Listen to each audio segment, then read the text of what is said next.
Hey, selamat malam. Tahukah teman-teman kalau kota Jakarta itu perkiraan menghasilkan 206 juta ton karbon dioksida per tahun, coy. Wah, itu banyak loh. Tapi untuk saat ini di Islandia telah ditemukan alat yang bernama Orca.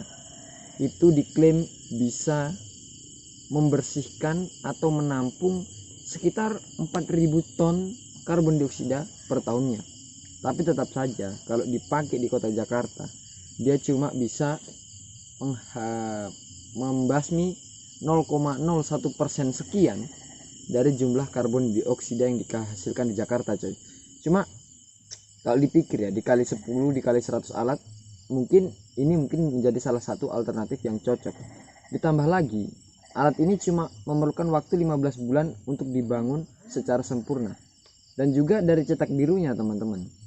Teman-teman harus tahu dari cetak biru Orca ini, alat Orca ini tuh bener-bener mudah dan fleksibel, serta ukurannya sangat simpel untuk di-adjust sehingga cocok untuk keadaan suatu kota. Sekarang yang saya mau tekankan di sini, apakah alat ini sudah komersil ya teman-teman ya? Sekarang saya coba nyari-nyari infonya sih agak-agak susah ya untuk pada pembuatan video ini. Mungkin teman-teman bisa bantu komentar di bawah. Dan 4.000 ton per tahun itu banyak sih, cuma dibandingkan 206 juta ton per tahunnya Jakarta kayaknya ya 0,01% ya lumayan lah ya.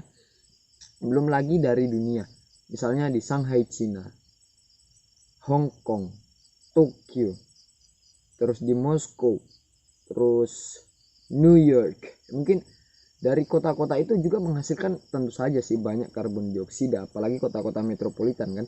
Dan di sini saya akan coba menjelaskan teman-teman bagaimana sih sistem alat ini bekerja. So, let's go. Gini teman-teman, secara simpel alat ini bekerja seperti ini. Ini simpelnya ya teman-teman. Untuk detail-detailnya tentu saja tidak akan sesimpel ini.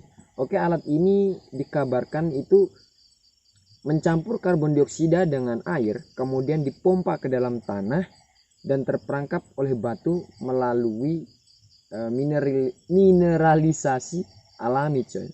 Tapi tentu saja sih ya teman-teman, walaupun sudah ada alat ini dan mungkin bisa dilipat gandakan sampai 1.000 alat yang ditempatkan di titik-titik terpadat di Indonesia, cuma alangkah baiknya kita bisa mengurangi emisi dan juga mengurangi kadar karbon dioksida, coy. Bagaimana caranya ya? Kita berjalan kaki lah, naik sepeda, olahraga, itu akan mengurangi kadar karbon dioksida di bumi.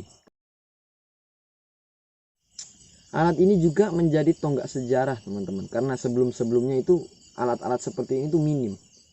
Sedikit sekali ada diciptakan alat-alat seperti ini. Yang banyak cuma alat-alat untuk menggandakan uang. Oke, di sini teman-teman saya akan membacakan daftar negara seberapa banyak sih dia menghasilkan karbon dioksida. Ini data saya dapat tahun 2015, saya dapat di Wikipedia. So, ayo saya bacakan. Oke, Cina di sini menghasilkan 29,4%. Terus India 6,8%, Rusia 4,9%, Amerika Serikat 14,3%, dan Jepang itu terhitung cukup kecil, hanya 3,5%. Negara dengan emisi karbon dioksida dalam ribuan ton per tahun melalui pembakaran bahan bakar fosil. Jadi salah satu pemicu terjadinya pembekakan karbon dioksida di dunia ini adalah teman-teman adalah penggunaan bahan bakar fosil, batu bara, bensin. Hal-hal seperti ini yang biasa kita lakukan sehari-hari ternyata membuat bumi kita semakin panas, teman-teman. Hal-hal ini sebenarnya alangkah baiknya kalau kita bisa hindari sih. Cuma ya saat ini kita ketergantungan dengan bahan bakar fosil. Gimana lagi saat ini? Toh juga ada beberapa orang-orang hebat yang bisa menciptakan bensin dari air kan, terus diculik hilang nggak tahu kemana.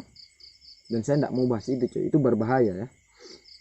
Dan sebenarnya kalau kita mau tarik lagi ke belakang, hal-hal kecil, hal-hal yang sepertinya sepele, cuma menjadikan polusi ini semakin besar adalah penggunaan atau penambangan batu bara, cuy.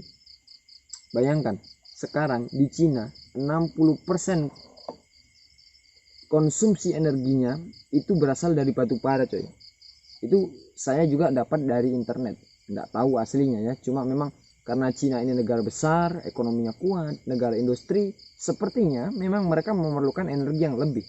Dan saat ini sumber energi yang kuat, bagus, dan sedikit terjangkau ya dalam tanda petik itu adalah batu bara. Soalnya dari segi penambangan dan pengolahan batu bara lebih mudah daripada pembuatan bensin, solar, dan lain-lain, dan teman-temannya, teman-teman. So, pesan buat teman-teman yang ada di rumah, ayo jaga bumi kita, nikmati hari-hari kita dengan bumi bebas polusi, kurang-kurangi menggunakan bahan bakar fosil. Ya seperti itulah teman-teman. Ya salah satu cara menanggulanginya juga menanam pohon tentu saja.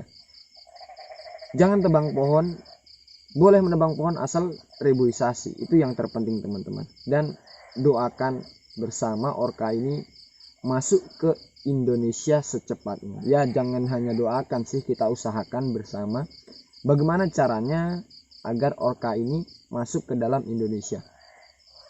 Mungkin di video ini pesan yang saya sampaikan cukup beda ya teman-teman ya, karena saya juga kan saya pengennya sih jadi storyteller, jadi ingin membagikan cerita-cerita ke teman-teman. Toh ini juga salah satu cerita kan, karena aku juga tidak pernah lihat ini secara nyata teman-teman, ini cuma dari internet, dan teman-teman harusnya membaca sih ini secara langsung supaya teman-teman dapat informasinya lebih detail. Sudah pasti linknya, referensinya saya taruh di deskripsi teman-teman. So malam ini itu saja yang mungkin saya bisa bagikan ya. Sebenarnya saya pengen berbagi lebih, berbagi informasi tentang orka ini secara detail, cuma untuk risetnya tentu saja nggak sebentar teman-teman. Toh siang juga, kita semua pasti punya kesibukan masing-masing. So saya akhiri video ini. Rahayu, tetap jaga kesehatan, jaga protokol kesehatan. Siapa tahu di antara teman-teman ada yang tidak percaya COVID, monggo silahkan. Toh juga COVID kan mirip-mirip sama flu ya teman-teman. Dan tapi ya jagalah kesehatannya.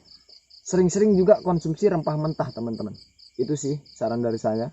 Oke, saya akhiri. Rahayu, tetap sehat, tetap semangat. Saya Ruli Oktorian, bye.